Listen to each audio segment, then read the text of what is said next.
Hello everyone, welcome to I exam based. मैं स्वागत है आप सभी का एग्जाम बेस्ड प्लेटफॉर्म में to make your preparation 50% faster. मेरा नाम है कैलाश तिवारी।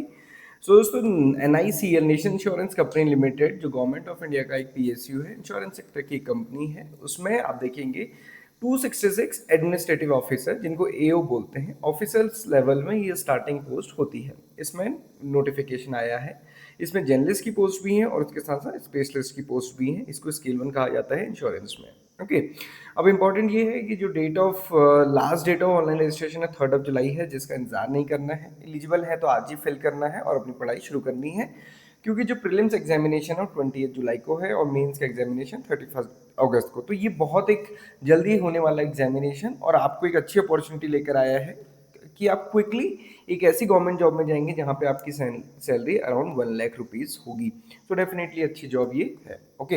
अब देखते हैं वैकेंसीज कितनी है। फाइनेंस की अगर हम स्पेशली बात करेंगे तो 20 वैकेंसीज है, साथ ही साथ एक बैकलॉग की वैकेंसी है और बाकी जर्नलिस्ट की वैकेंसीज 170 हैं। अब इम्पॉर्टेंट ये है कि किसी भी एक स्ट्रीम से ही आप अप्लाई इसको कर सकते हैं। ओके। बहुत सारी क्वेरीज हैं रिगार्डिंग द क्वालिफिकेशन एलिजिबिलिटी। तो सबसे पहले जो क्वालिफिकेशन रिलेटेड क्वेरीज हैं उसको हम दूर करते हैं।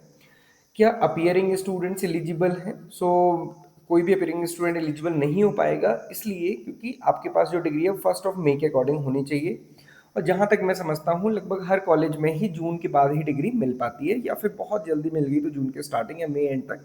बट अगर आपको इससे पहले मिल जाती है तो आप फिर एलिजिबल होंगे। अदरवाइज आपके पास एज ऑन 1 मई 2025 को डिग्री होनी चाहिए।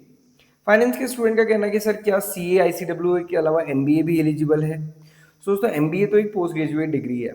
अगर आपके पास BCom है फिर MBA है तो आप एलिजिबल हैं, क्योंकि BCom एक एलिजिबिलिटी हो जाएगी। आपके पास कुछ भी है और फिर MCom है तो भी आप एलिजिबल होंगे। ओके। तो मतलब BCom या फिर MCom है तो आप एलिजिबल है। MBA है नहीं है से बड़ा फर्क नहीं पड़ेगा। MBA है बट BCom नहीं है तो आप एलिजिबल नहीं है, क्योंकि यहाँ पे इक्विवेलेंट भी मेंशन नहीं किया है। अगर वो चेंज करेंगे तो फिर हम आपको बताएंगे। तो BCom या MCom में से कोई भी एक डिग्री वर्क करेगी। साथ ही साथ CA ICWA cost accounting and chartered accountant दोनों ही इसमें एलिजिबल हैं। ओके। तो ये बात है एजुकेशन क्वालिफिकेशन से रिलेटेड। देन एज के अकॉर्डिंग अगर हम बात करेंगे तो 1 मई के अकॉर्डिंग ही ये कैलकुलेट की जाएगी। मतलब 1 मई 2025 के अकॉर्डिंग आप 21 ईयर से लेके 30 ईयर के बीच में होने चाहिए। ये दोनों डेट आप देख सकते हैं, इसके बीच में आपकी डेट ऑफ बर्थ होनी चाहिए। ओके। और ये भी कैसे कैलकुलेट हो रही है 1 मई 2025 को। बाकी रिलैक्सेशन कैटेगरी वाइज यहाँ पे मेंशन है। तो ये मेरे को लगता है कि बहुत सारे स्टूडेंट्स की एलिजिबिलिटी रिलेटेड क्वेरीज थी। इसके अलावा कई स्टूडेंट का ये भी है कि सर हमारी तो जॉइंट डिग्री है, इंटीग्रेटेड डिग्रीज हैं तो भी वो वर्क करती हैं। BCom उसमें ज़रूर होना चाहिए। ओके। BCom या फिर MCom दोनों में से अगर है तो चलेगा, चाहे फिर वो डिग्री इंटीग्रेटेड है कैसे भी है, कोई फर्क नहीं पड़ता। ओके। इमोलमेंट्स की बात करेंगे तो स्टार्टिंग बेसिक पे 50,925 है, जिसमें अप्रॉक्सीमेटली सैलरी 90,000 प्लस बनती है। इसमें अलाउंसेस ऐड नहीं है, अलाउंसेस इसके अलावा होते हैं। तो ये सैलरी 1 लाख से ऊपर या 1,20,000 के आसपास या उससे ऊपर भी जाती है। ओके। बट सर्विस कंडीशन यहाँ पे इन्होंने डेफिनेटली दी है कि आपको 5 साल तो एक जगह पे रहना है, उसके अलावा भी पोस्टिंग में 10 साल भी लग सकते हैं। ओके। साथ ही साथ प्रोबेशन भी यहाँ पे दिया हुआ है कि 1 ईयर का प्रोबेशन यहाँ पे रहने वाला है, बढ़ाया भी जा सकता है। उसके बीच में आपको जो नॉन लाइफ लाइसेंशिएट एग्जामिनेशन होता है वो भी क्लियर करना है। 4 साल से पहले आप नौकरी नहीं छोड़ सकते। अगर आप ऐसा करना चाहते हैं तो फिर आपको जो डैमेजेस हैं वो पे करने पड़ेंगे, equal to 1 years gross salary paid to them during their year of probation. Okay. ये भी यहाँ पे मेंशन किया गया है। ओके। सो खैर ये उतना इंपॉर्टेंट नहीं है, इंपॉर्टेंट है कि एलिजिबिलिटी। सो BCom MCom बहुत सारे स्टूडेंट्स BCom होते हैं या MCom होते हैं या दोनों ही उनके पास होता है।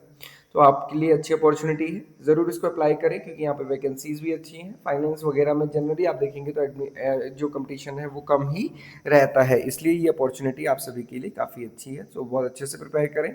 आई एग्जाम भी is providing the best course for NICL AO, finance के लिए भी, लीगल के लिए भी, IT के लिए भी और जर्नलिस्ट के लिए भी। किसी भी स्ट्रीम से आप दे सकते हैं, बट किसी भी एक ही स्ट्रीम से आप दे सकते हैं। इसकी हमारी इंट्रो क्लास 24 जून को होने वाली है, तो इसके कोर्स को आप अवेल कर सकते हैं। This is all for today. किसी भी डाउट क्वेरी क्वेश्चन के लिए आप हमें कनेक्ट कर सकते हैं, कमेंट कर सकते हैं, एंड आप हमें मेल भी कर सकते हैं, कॉल भी कर सकते हैं। This is all for today. Thank you for watching this video and have a great day ahead.